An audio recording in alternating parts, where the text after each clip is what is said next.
Yeah. Good morning, good morning, good morning. Please, it's another busy day. Unfortunately, I only have time when I get into my car and I have my extreme privacy. But today is July 6, 2021, and I'm actually on my way to Alausa to a meeting with the Lagos State government. But very quickly, I may not post this video today, I may not share it with anyone, but I needed to drop these thoughts. Very quickly, I want to talk about a few things, not maritime related, but I'll connect them later in another episode. We all know, of course, you've heard a lot and all that, but as we are presently in the country, some people believe that some part of the country has declared war against them. Like I said, we all just have to find a way to make things work, and sometimes silence is really not golden. They said evil thrive when good people fold their hands and do nothing. I'm thankful about my experience that actually forced me to communicate at this level. And like I've always told people from Jonathan days till now to Obasanjo days, that the fault is never 100% with any president. There is a reason governors exist. There is a reason local government or whatever exists, particularly governors in the structure of things are very important. And yesterday, I'm aware the southern governors had a meeting, came up with a communique. I've been seeing online how people said, yes, what they said is good, what they said is that they have deadlines for certain things. It's okay. I also read the former president Olusegun Obasanjo saying is launching a new party ahead of 2023. He said, my party members are Nigerians who are hungry, struggling with poverty and unemployment. And I laughed. Some people say we are PDP, we are experiencing poverty, unemployment and poverty, and of course same with APC, which confirms my position that I've always shared. That's it. Poverty doesn't belong to a political party. Human capital doesn't belong to a political party. Economy doesn't belong to a political party. Employment or unemployment doesn't belong to a political party. Security doesn't belong to a political party. All these things affect you and I, no matter how highly placed we are, no matter how low we are, no matter at our level. These things stare us in the face. And I have young people saying it's like a war has been declared over the country and that people are agitated because things are not the way they should be. Which makes it very, very important for me to share some of these experiences that we've had across states and why people who are clamoring for power in the next dispensation should learn how to do things differently. And like I said, the way we do things in Nigeria, we are not going to be successful as a nation and as individuals if we don't address these small things. We are an intelligent set of people. We have all the resources, human and material, that can take this country to any height. We are not just doing things properly. And unfortunately, those of us even blaming the government, blaming Buhari, blaming Jonathan, blaming this, blaming that, we are not even better. And my aim is not to castigate anybody, but to help you see what the missing link is and how you can adjust. We are all leaders. And for me, the way I see human beings, you see, until Nigeria learn how to treat human beings as an asset, we aren't going anywhere. When I mean human being, no matter at what level, whether the person is rich, whether the person is in government or out of government, whether the person is young, whether the person is old, whatsoever the person is, as long as he is a human being, that is the most valuable asset that God has ever created, that can never be bought with any amount of money. Yesterday, Jeff Bezos stepped down as CEO of Amazon after 25 years. This is a $1.75 trillion company. And thankfully, you'll see his picture when he started. His office is like the room of a gatesman. It was in a garage. You get? Imagine if that individual had been destroyed or the system didn't allow him to grow. $1.75 trillion. Look at Zuckerberg Mark, who owns Facebook. He's just 37. He's run his businesses for 18 years, and Facebook alone is worth $1 trillion. He owns WhatsApp, he owns Instagram and all that, but Facebook alone is worth twice the GDP of Nigeria, while Amazon is worth 4 times, quadruple of Nigeria's economy. And again, there is another news from the US things that since the pandemic started, there has been a lot of teenagers asking for jobs, ascending into managerial roles, and other people are like, other people are not looking for jobs, young people, and people are like, this number. And I said, everything is possible in America. This is a system that doesn't stifle growth. So a young person can come and say, I want to start selling pizza. It's allowed. I have something that is better than Zuckerberg. It's allowed. Do it. Do it. Nobody is going to say, I was there when your mama gave birth to you. I was even at the naming ceremony. Who are you? The system allowed them to try anything. In fact, if a teenager in America now says, I want to fly to the moon, there's somebody around to support him and say, hey, he's not crazy. He's not crazy. Let's just... And that's how innovation happens. Another part of it, like I said, I'm just going to talk about 2 states, Enugu, Rivers, and probably Lagos. And I want the leaders in that area because they are southerners. I want them to learn. Now, again, let me also, before I go forward, that if until we learn to treat or handle issue as an issue, with an ecosystem mentality, or we look at value chains, we are not going to see the importance of the other person or whatever the other person is saying. We are not going to understand that we are all linkages to one another. A, B, C, D, E, F. Then I leave F and I jump to M, N, O, P, Q. Then I come back and I say G, H, I, K. Then that says W, S, Y, Z. It's not it's not put together. But when you say A, B, C, D, E, F, G, H, I, J, K, everything is intertwined. You've thought about value chain, you've thought about the whole ecosystem, you've thought about how A links B, how B links C, and other. And each person within the value chain is doing whatever they need to do, connected to each other. It makes a lot of sense. Sometimes in 2017, I guess, we were in Johannesburg. And this is where this Lagos issue came up. We were in Johannesburg and I didn't want to go for that meeting. Actually, I was the last person in Lagos, left back in Lagos. I joined them a day after. I had to pay extra $100 or so to change my flight. Then I was really, really embroiled with our work with the Railway Corporation and the Railway Property. And of course, still battling stress in the maritime industry and all that. And I actually was running away. Anything employment, anything youth, please just get me out of it. But they put my name. And this guy that put my name was a Rivers person. We actually spoke on the same platform in 2013 at an open city conference. And they said he was looking for my number. He was looking like somebody whose kidney was lost. That was what our friend said. And I said, Perez, what happened? So I sent my name, said, they need this, they need that, and have to be on site for 1 week. People that are whatever. Oh, employment. I knew I was running away because I know what the Oyinbos were going to say. Anyway, I joined them the second day. We were all there for 1 week. We were in a building where 50,000 young people were being practically placed into jobs annually by one organization. Just one organization in one building. Practically placing, training, empowering 50,000 people, young people into jobs. We visited some of the employers. I remember at the place I took extra milkshake and all that. We visited the employers, we talked to them. We had young people, we had, but you found out, we were taken through the system. And the question that came up was, why can't Nigeria do this? The population of South Africa, the population of Nigeria. They were not even doing everything in South Africa. They were just between Sandton, Johannesburg, and Gauteng or so, Imagine if they want to do a whole of South Africa, they will be doing 150,000. But none of it was the effort of one person. A linked B, B linked C, you find even the desk, you find people facing each other, people backing each other. Some people were in charge of funding, some people were in charge of communicating with partners, some people were in charge of communicating with government. Everything, the whole system was just to organize. We had people from NDDC, we had people from, I think Port Harcourt Chamber of Commerce, we had, but the thing is, they gave us an assignment. Go back to Nigeria and start with 2 states, Lagos and Rivers. We are going to fund. We can't come and solve your problem for you. They would have been happier to see us doing 50,000 in Lagos, 50,000 in Rivers. The white man is ready to spend their money, but Nigeria go back. And interestingly, I said I wanted to work with Rivers, and Lagos started. Lagos hit the ground running before Port Harcourt. And Lagos put down my name. I'm like, woman, I don't want to come to government because I know I have put down your name. Then I came to see the commissioner. We sent in our proposal. Then I left for Abuja. I remember where I was. I was in the house of Engineer Usman Abubakar, the then chairman of Railway. I was at the gate. I just got into Abuja yesterday. And this morning, they said the commissioner said I should come back, that I'm the one she wanted to work with.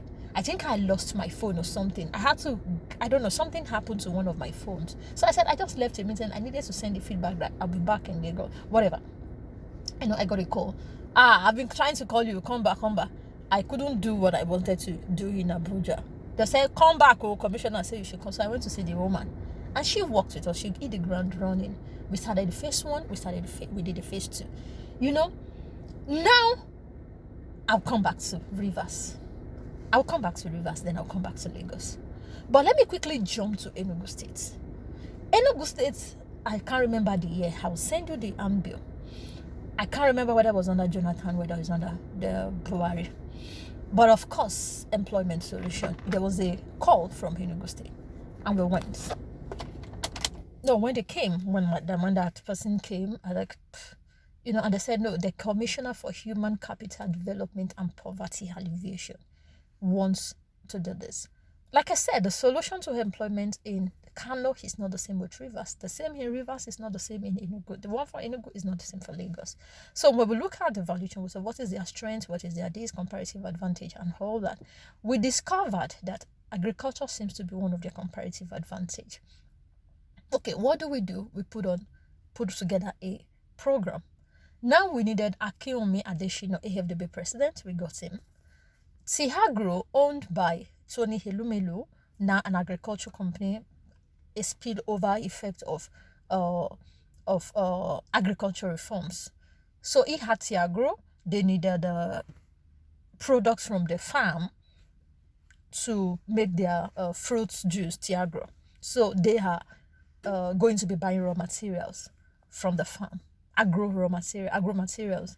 We had Nigerian bureaus. These are my initiative that I developed. Like I said, when you bring a problem about a state, we develop what will work for that state based on the practical needs of the people and the state's comparative advantage. So you won't be talking oil and gas with Enugu, for instance, or be talking maritime with Sokoto, So Nicholas Vavil, MD, Nigerian Breweries has a branch in Enugu, and you need maize and wheat or whatever to produce alcohol. So if they find agro materials in Nigeria, they are going to buy. Imagine if Nigerian Breweries is a client to Enugu State government, whatever, buying whatever amount of grains, wheat, and all that from them. Okay, we got them. We'll put them there. There is a friend of mine, Mosumola Humoru. If you know her, Pretty Farmer, I got her. In fact, as soon as the mail dropped, she responded, I'm willing to do this. So myself and one of our other HR professional, Jimmy Tewe, and we said, okay, political advantage, put Ike Ekweremadu, is the Senate Deputy President, and he is from that state. In case there are anything that has to do with government, you can always reach him so he knows what to do. Okay, we put together this plan and said, this is it. The state liked it, but the thing is, they wanted money. You don't just have money that people just come in to give you money, because of course we know you don't have money. Nigerian government doesn't have money. Not today, not yesterday. They don't have money. We are a poor country. I've always held this belief, over the years, not even when Buhari came, even the Jonathan administration that we're talking about. Maybe if we had even implemented local content, maybe we can even be justified about this fact that we have money nonsense narrative that we are passing around.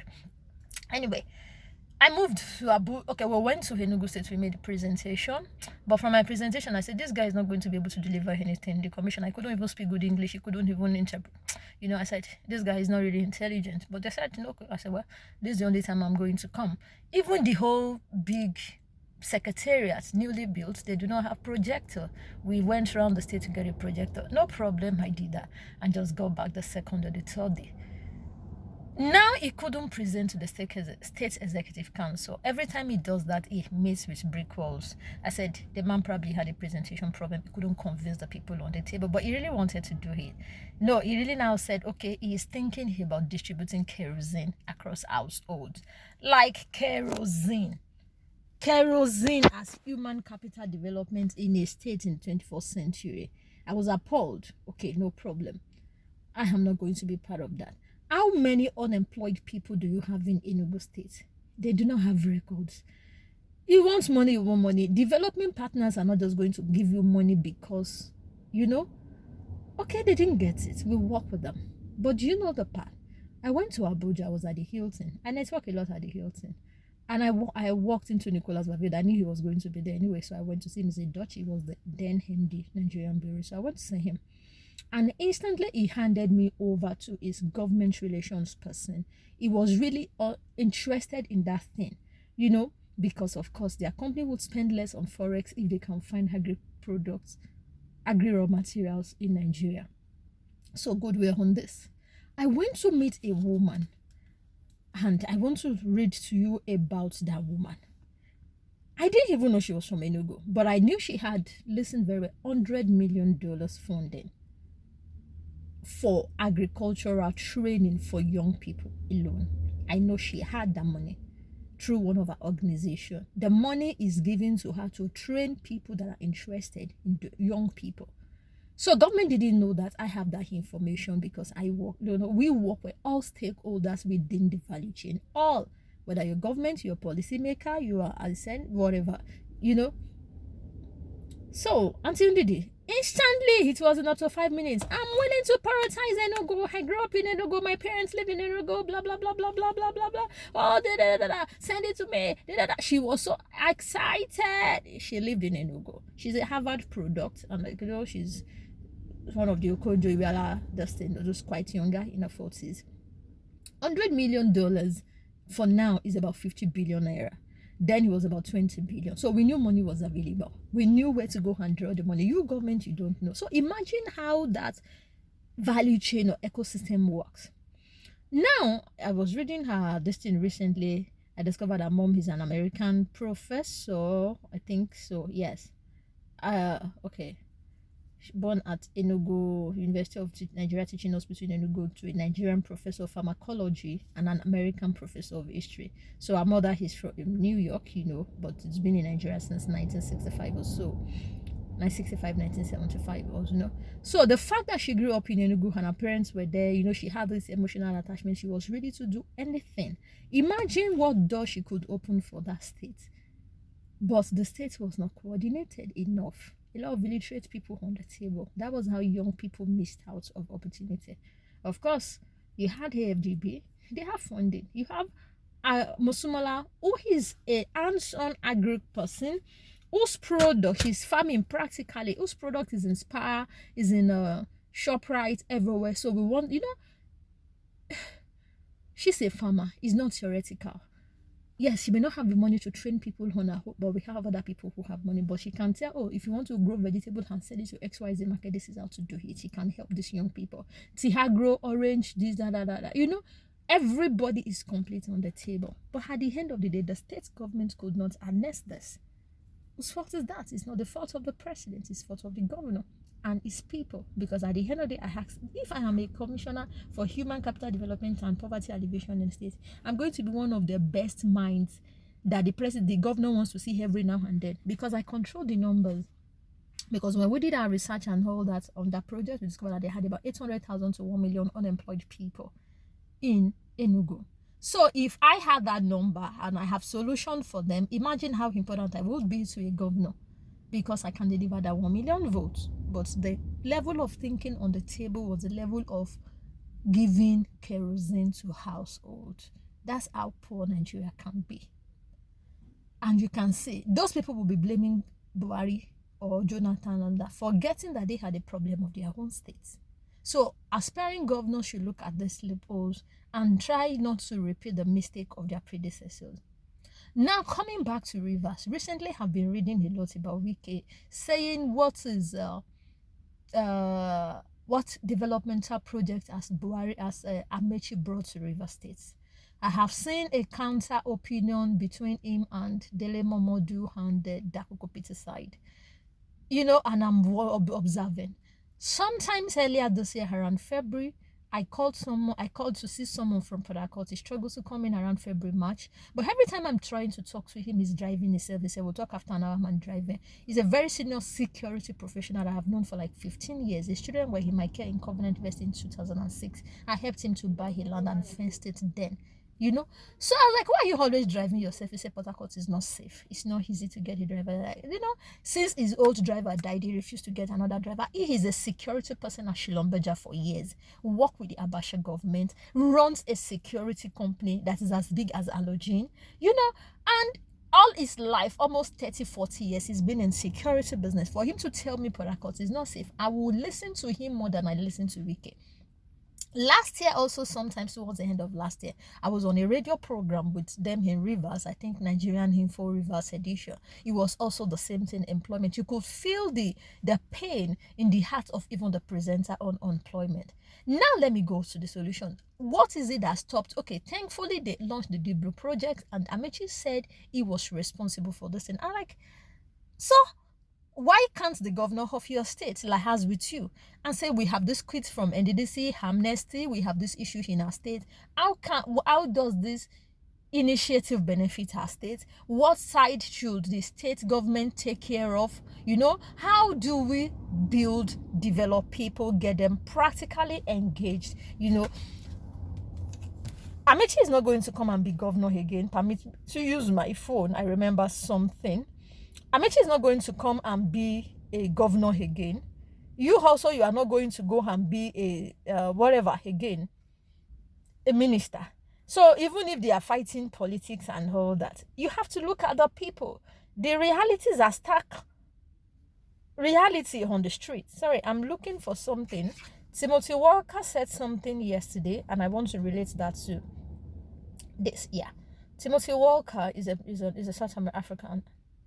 So it sets up a lot of things, but I want to pick the last 3 points. He said Nigeria's Deep Blue project is the first national integrated maritime security strategy in Western Central Africa.